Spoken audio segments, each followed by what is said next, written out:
contributing. Right. Buyer and a now, seller. for a variety of reasons, having to do, for example, with the development of technologies in which it's profitable to replace people, as a result of those technologies, we are losing a middle class. So the amount of money that goes to that middle class and then goes to those school districts has changed significantly as a result of the process of, which I think is a good process, of improving profitability by being able to then have that technology change, or even the going global. It's a great thing. I'm a globalist, global, but it has the impact as a result of creating a wealth gap.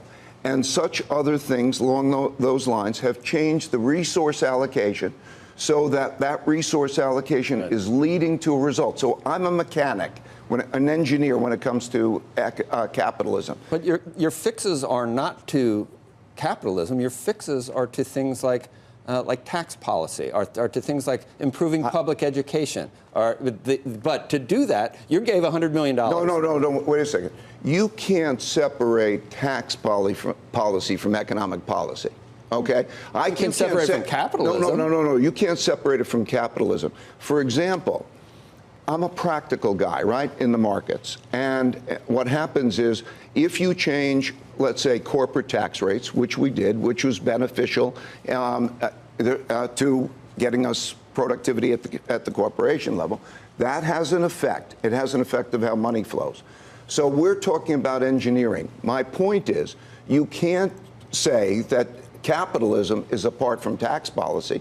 Monetary policy, fiscal policy, tax policy are all part of that picture. The engine of capitalism. Don't we need what accrues from capitalism? Don't we need that to improve, to use those funds, whether it's philanthropic like you, whether it's tax funds? Don't we need that engine to generate the funds to improve education, to equalize opportunity? Exactly. Isn't that the way it works? Exactly. But then what needs to be reformed about capitalism? Are you going to let me say something? Go ahead. What needs to be reformed about capitalism? Okay.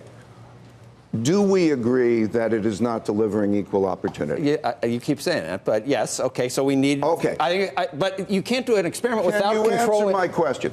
Do we agree? But how do you know that that's capitalism? Not all these other things happening in society. You need to do an experiment. Because, look, I don't think it's complicated. I think it's pretty complicated. I think it's a public school system. Unions. Can we do this without interruptions? I'll say something and you say something, and we do it that way? Fine. Okay. Go ahead. Okay. I'm saying that the outcomes, as a result, are destroying equal opportunity. Okay? We agree on that, right? No, I don't think we do. In terms of, I don't agree that the outcomes for capitalism are what's destroying it. I think there's all these other variables, so many things in the United States. One way or another, you got to engineer the goddamn thing to deliver the results that are there. These results of unequal education, unequal conditions, and so on, mean that it's a joke in terms of trying to deliver what we need to have done. Capitalism. What I'm referring to, that includes tax policy, that includes monetary policy, that includes the pursuit of profits in a way that we need a plan for, so that we don't have an opportunity, so that we deliver. So it's an engineering question, right? Okay, you and I can disagree. Okay, so I have two questions that relate to engineering. If you don't believe that it is a problem, and I think no one's saying it's not a problem. We're saying what is the cause of the problem? It's not capitalism. Is tax part of that? Yes. So then, sounds what like are we arguing about? You want to tax wealthy people and pay for education. That's fine. One way or another. That's fine. I want to deliver the things that I had. Okay. And that make the system work well, okay? Because the waste, for example, the problem in education, we're going to come up with the governor, and we're going to talk about the partnership that we have. And I think that's kind of a model for what can be done. And so I'm just trying to be specific. That literally, that what we have is a situation in which we have a state that is fractured, that the rich and the poor, the gap between the rich and the poor is very large. And the notion of bringing in partnership, private-public partnership, to deal with education.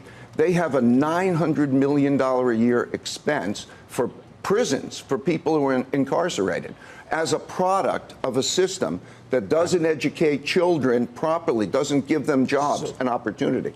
That is cost effective. That's cost effective to provide that. The state, we are going to show that there is a net positive return on investment as well as a social return on investment, and there's a partnership. Now, you could say that that's capitalism or not capitalism. Let's not argue about terms. That is a reality.